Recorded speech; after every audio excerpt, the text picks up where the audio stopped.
Keamanan merupakan idaman setiap insan yang hidup di dunia ini. Namun, terdapat segelintir manusia yang membakar api peperangan demi kepentingan mereka sendiri.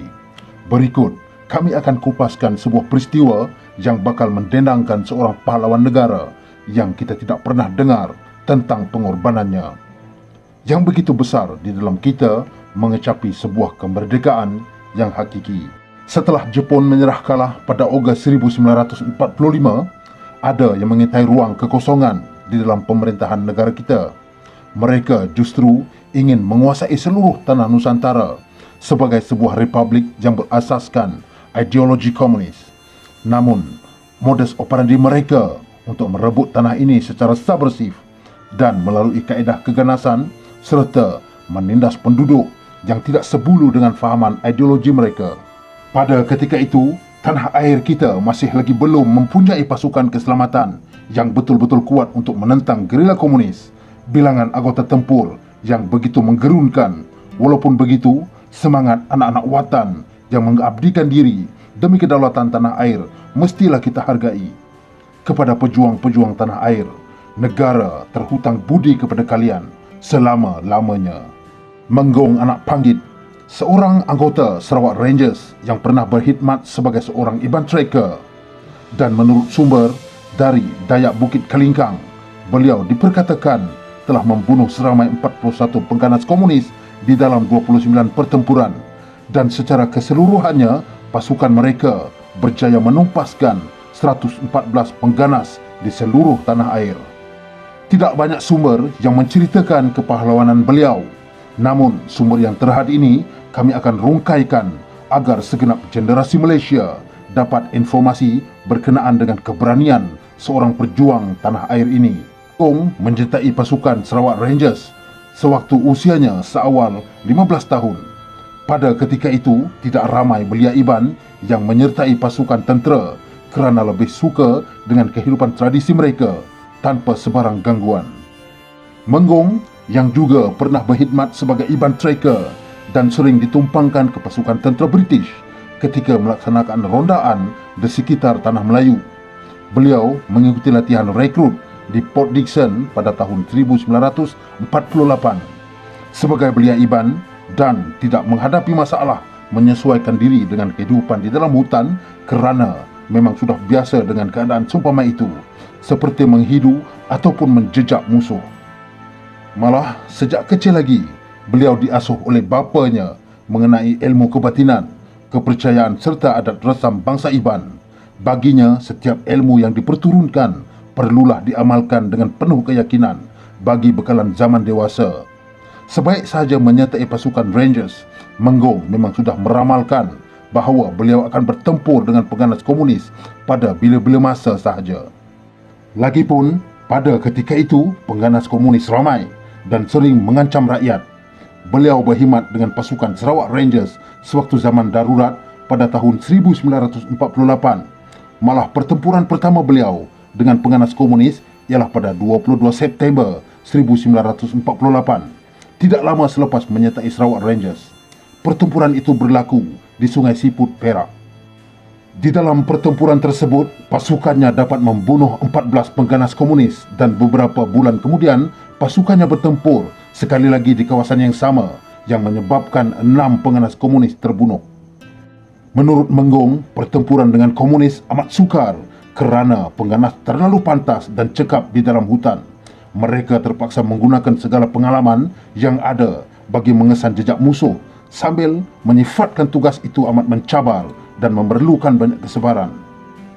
Kejayaan yang paling besar pasukan dan dirinya ialah pada 13 November tahun 1952 apabila pasukannya berjaya membunuh 19 pengganas komunis di dalam satu pertempuran yang hebat di air panas estate Labis, Johor. Ketika itu, Menggong ditumpangkan ke sebuah platoon pasukan tentera British untuk meronda, manakala Menggong diletakkan di posisi hadapan selaku anggota penjejak. Memandangkan kemahiran beliau menjejak, kesan musuh memang tidak dapat dinafikan. Setelah berjalan sehari suntuk sambil membaca jejak yang ditinggalkan oleh musuh, Menggong dapat menghidu sesuatu yang ganjil. Sedangkan Pada ketika itu, perintah berkurung dan tiada orang awam dibenarkan untuk memasuki semua kawasan operasi. Berdasarkan pengamatan Menggong, bau itu datang dari arah hadapan kiri dan dipercayai bau asap daripada perkemahan sementara musuh. Jauh di dalam firasatnya, sangat tebal menyangkakan bahawa mereka pasti bakal bertempur pada hari ini, memandangkan lokasi musuh tidak begitu jauh. Berdasarkan pengalaman Menggong dari pertempuran-pertempuran yang lalu, selain kesan jejak tapak kaki, asap juga sering menjadi petunjuk kehadiran musuh. Menggong mula membuat analisis dengan menuruni tebing anak sungai dengan perlahan-lahan. Setelah betul-betul dikenal pasti, Menggong dengan yakin melaporkan kepada Lieutenant Bald, seorang pegawai tentera British yang memimpin kumpulan itu ketika rondaan tersebut. Terdiri daripada 20 anggota, iaitu tentera British dan beberapa yang lain ialah Iban Tracker. Setelah mendapat laporan dari Menggong, Lieutenant Bald merangka sebuah rancangan untuk merapat ke lokasi perkemahan sementara musuh itu. Menggong pada ketika itu berpangkat Lance Corporal dan merupakan orang kedua paling senior di dalam platoon mereka. Sekiranya Lieutenant Bald terkorban, maka dialah yang akan memimpin berdasarkan kekananan pertalian pemerintahan. Usai memberi taklimat ringkas, Lieutenant Bald mengarahkan pasukannya bergerak mengikut arah yang telah ditunjukkan oleh Menggong. Tujuan mereka merapat ialah untuk memperoleh sebanyak mungkin maklumat berkenaan kekuatan, kedudukan senjata bantuan dan pengawal musuh. Namun, di dalam hutan yang nan tebal, dedaun yang berlapis-lapis, amatlah susah untuk menjangkakan apakah yang berada di hadapan. Pandangan yang hanya boleh menembusi sekitar 25 meter sahaja. Kesukaran itu telah pun diambil kira oleh Lieutenant Bald dan pergerakan mereka dilakukan dengan sangat senyap dan perlahan. Sehinggalah satu ketika, kehadiran mereka dapat dikesan oleh musuh. Letupan dari senjata musuh bertubi-tubi menyembur ke arah mereka. Seraya dengan itu, tembakan dari anggota musuh yang lain terus menyambar bagaikan dentuman guruh di langit. Di dalam keadaan yang tegang itu, Lieutenant Bald berjaya mengatur anggota-anggota platoon agar mereka dapat menghadap ke paksi musuh. Kekuatan musuh kini dapat mereka kira berdasarkan bunyi kuasa tembakan yang didengari. Saat untuk menyerang balas, sebutir peluru hinggap mengenai Lieutenant Bald menyebabkan beliau rebah dan terkorban. Pada masa inilah Menggong menunjukkan sifat kepewiraannya yang luar biasa apabila bertindak dengan pantas, mengambil alih serta memangku tugas sebagai ketua platoon berdasarkan pertalian pemerintahan. Sifat-sifat kepimpinan anak Iban ini terserlah kerana mampu menggerakkan platoon untuk terus bertempur menentang segerombolan komunis yang tidak diperkirakan lebih besar jumlahnya dibandingkan dengan jumlah platoon mereka. Menggong dengan penuh berani membuat keputusan untuk melanggar musuh yang berada di hadapan mereka dengan tidak mengira berapa pun jumlah dan kekuatan mereka. Walau hanya berpangkat Lance Corporal, namun Menggong telah membuktikan kepada dunia bahawa anak tempatan mampu untuk menjadi pemimpin yang berani dan berwibawa. Serangan yang Menggong lancarkan bermula dengan tembakan yang maksima dari setiap anggota yang terlibat. Menggong juga menggunakan strategi-strategi serta muslihat-muslihat tempur yang telah beliau pelajari di pusat latihan maupun berdasarkan pengalamannya bertempur yang sangat luas dengan maksima. Ternyata beberapa strategi dan muslihat Menggong membuahkan hasil dan telah berjaya menghalang musuh untuk terus membalaskan tembakan dengan berkesan. Musuh yang seramai itu justru memilih untuk berundur dan lenyap ke dalam hutan untuk bersembunyi. Setelah tembakan musuh mulai redup, Menggong terus mengarahkan anggota-anggota beliau untuk terus memberikan tembakan sebagai membuktikan kehadiran dan kekuatan mereka dapat mengatasi kuasa tembakan musuh, walhal musuhlah yang lebih ramai daripada mereka. Setelah beberapa lama bertempur, kemudian tembakan musuh tidak lagi kedengaran.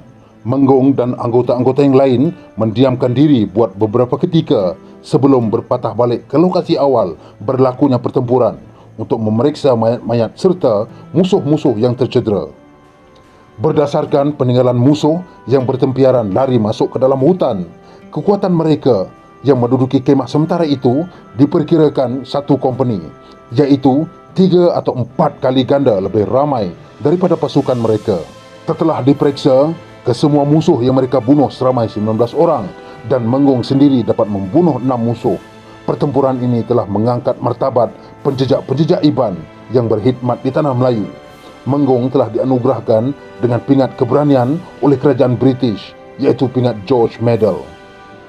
Kurniaan ini dianugerahkan bukan sahaja kerana Menggong berjaya. Menggong menamatkan perkhidmatannya sebagai anggota Iban Tracker pada tahun 1957. Namun, dunia ketenteraan tidak dapat dijauhkan daripada hatinya, menyebabkan beliau kembali memilih untuk menyertai pasukan polis hutan sebagai inspektor. Di dalam polis, beliau juga terlibat dengan beberapa siri operasi menentang komunis di Sarawak. Pangkat terakhir yang disandang oleh Menggong di dalam polis ialah Assistant Superintendent atau ASP dan bersara pada tahun 1988 setelah 31 tahun berkhidmat di dalam pasukan keselamatan negara. Selain pingat keberanian George Medal, Menggong juga turut dikurniakan dengan beberapa pingat yang lain di atas jasa dan kepahlawanan beliau yang pernah disumbangkan kepada negara, iaitu pingat Defence Medal, Borneo Medal dan Ahli Mangkunegara.